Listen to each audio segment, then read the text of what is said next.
আসসালামু আলাইকুম। কেমন আছেন সবাই? নতুন একটি ব্লগে আপনাদেরকে স্বাগতম। আজকে আমরা মূলত বের হয়েছি ইজাকা অনসেনে ফুড বাথ নিতে। সাথে আছে আমার পুচকু, ড্রাইভিং সিটে আছে আমার জাপানিজ ফ্রেন্ড এবং সাথে আছে ফিলিপিনো ফ্রেন্ড। প্ল্যান হলো আমরা প্রথমে লাঞ্চ করব বাইরে, তারপর অনসেনে যাব। যেহেতু বাইরের সব খাবার আমি খেতে পারবো না, তাই তারা সাজেস্ট করলো নানায়া রেস্টুরেন্টে। কারণ এখানে মাছ এবং সেই সাথে শাকসবজির বিভিন্ন রকমের কারি আছে, যেটাতে মিটের এক্সট্রাক্ট নেই। নানা রেস্টুরেন্টের বিশেষত্ব সেটা হলো এই সব সবজিগুলো আপনারা দেখতে পাচ্ছেন উপরে, মিষ্টি কুমড়ার ভর্তা, এটাও মিষ্টি। বাকি এই সব সবজিগুলো আপনারা ফ্রিতে নিতে পারবেন।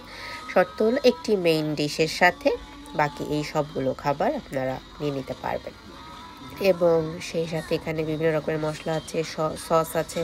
এবং আরেকটা সেটা হলো এখানে ড্রিঙ্কস বার। এখানে আপনারা কফি, চা এবং এই জায়গাটা এটা হচ্ছে 100% জুস।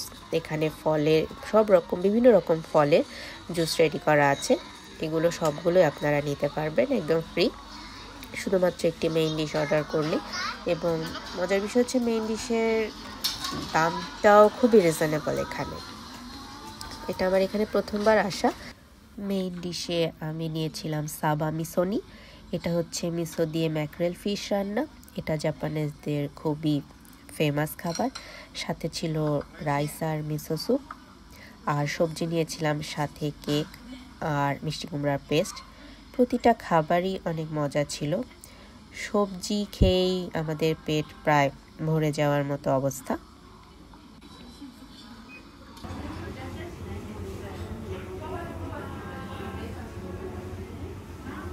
খাবার দাবার শেষ করে আমরা এখন বেরিয়ে যাচ্ছি নানায়া থেকে। আমার ছেলে নন স্টপ কথা বলা যাচ্ছে তার আন্টিদের সাথে। সে খুবই হ্যাপি, কারণ সে আন্টির সাথে ঘুরতে বেরিয়েছে। এটা তার খুবই মজার একটা দিন।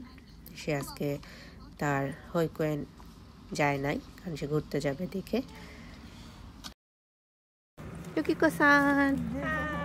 গাড়ি পার্ক করে আমরা ইজাকার রাস্তায় হাঁটছি। ছেলে আমার কথার টোন করছে। ইজাকা হচ্ছে জাপানের বিখ্যাত হট স্প্রিং টাউন, যার বয়স প্রায় 2000। এই রাস্তা দেখে মনে হবে না এই টাউনটা দেখে যেটার বয়স 2000। হাঁটতে খুবই ভালো লাগছিল, কারণ আবহাওয়া খুবই সুন্দর ছিল, সানি ওয়েদার ছিল এবং সেই সাথে অ্যাজ ইউজুয়াল রাস্তা পরিষ্কার। হাঁটতে হাঁটতে আমরা চলে এসেছি আমাদের ডেস্টিনেশন কিউ হরিকিরিতে। এখানেই আমরা ফুড বাথ নেব। এটা মূলত জাপানের সম্ভ্রান্ত কৃষক পরিবার হরিকিরির বাসস্থান, যেটা এখন এটা সংরক্ষণ করে রাখা হয়েছে। এখানে ভিতরে যে বড় বাসাটা দেখতে পাচ্ছেন সেটা হচ্ছে ফুকুশিমা প্রিফেকচারের সবচেয়ে বড় মাটির তৈরি পুরো দেয়ালের স্টোর হাউস, যেটাকে তারা বলে জুক্কেনগুড়া।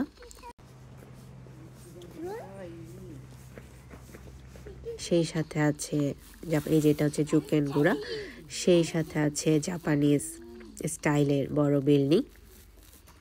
প্রকৃতিটা খুবই সুন্দর ছিল, এখানে আপনারা বসে থাকতে পারবেন। এই জায়গাটা হচ্ছে এখানে সবাই কুয়ার মতো ছিল, এখন বন্ধ করে দেওয়া হয়েছে জায়গাটা। আমার ছেলে খুবই আনন্দে নাচতেছে, সে খালি জাম্প জাম্প করে যাচ্ছে। আমরা চলে এসেছি আমাদের ফুটপাথের জায়গায়। এখানে হচ্ছে ফুটপাথ, এখানে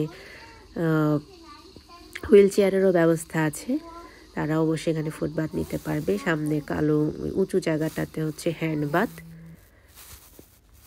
সেখানে হ্যান্ডবাথের ব্যবস্থাও আছে। এই গরম পানিটা ডিরেক্টলি আসতেছে কাছেরই ঝর্ণা থেকে। এখানকার টেম্পারেচার প্রায় 46 ডিগ্রি সেন্টিগ্রেড, পানিটার, আবহাওয়ার না। ফুটবাথ শেষ করে আমরা ট্রেডিশনাল জাপানিজ বিল্ডিংটা ঘুরে দেখলাম। এখানে এক কোনায় কাঠের তৈরি জাপানের বিখ্যাত কোকেশি ডল রাখা আছে। এই যে কোকেশি ডল, এটা পুরা বাসাটাতে দিনের আলো এত সুন্দরভাবে আসছে। সবগুলোই তাতামি রুম। তাতামি জাপানিজ ট্রেডিশনের একটা পার্ট। আমার ছেলে আজকে খুবই মজা নিয়ে আছে, তার ইপিকো আন্টির সাথে ঘুরতেছে, তাই আমি ভিডিও করতে পেরেছি আরাম করে।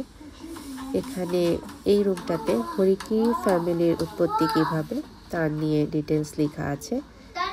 এখানে একটু এসে একটু অন্ধকার দেখে ছেলে ভয় পেয়ে বলছে কোয়াই, মানে সে ভয় পেয়েছে, তাই ওখান থেকে আমরা তাড়াতাড়ি চলে আসলাম। করিডোর দিয়ে হেঁটে আমরা পাশের রুমের দিকে গেলাম।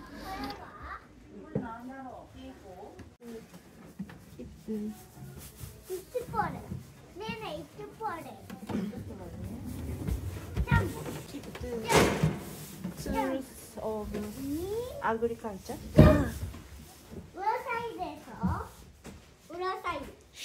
And the upstairs bed. Japanese friend থেকে জানতে পারলাম যে এই রুমটাতে এই ফ্লোরটা তারা ব্যবহার করত কৃষিকাজে ব্যবহৃত সরঞ্জাম রাখার কাজে, আর দোতলা তারা ব্যবহার করতেন তাদের ফুটন মানে তোষক বালিশ রাখার কাজে। বর্তমানে এখানে হরিকিরি ফ্যামিলির ব্যবহৃত জিনিসপত্র, তাদের থালা বাসন লাগেজ এগুলো সাজিয়ে রাখা হয়েছে। আর দেয়ালে হরিকিরি ফ্যামিলির ছবি আর তাদের 3 ভাইয়ের জীবন বৃত্তান্ত দেয়া আছে।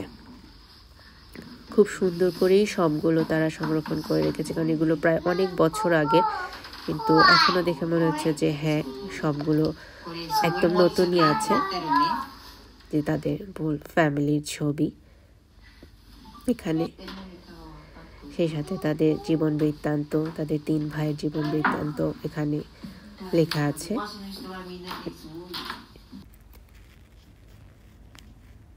এবার ফেরার পালা। আমরা হাঁটতে হাঁটতে বের হয়ে পার্কিংয়ের দিকে এখন যাচ্ছি। আজকে দিনটা আসলেই খুব ভালো কেটেছে দুই ফ্রেন্ডের সাথে। ওয়েদারটাও খুবই সুন্দর ছিল। টেম্পারেচার বলতে গেলে 2 ডিগ্রির মতো ছিল, কিন্তু ফানি ওয়েদার হওয়ায় খুব সুন্দর ছিল দিনটি। এই ছিল আমার আজকে ছোট্ট একটি ট্রিপের গল্প। আবার জাপানের কোনো সুন্দর জায়গার ভ্লগ নিয়ে হাজির হব আপনাদের সামনে। সবাই ভালো থাকবেন। ভিডিও কেমন লাগলো অবশ্যই জানাবেন। আবার দেখা হবে। আল্লাহ হাফেজ।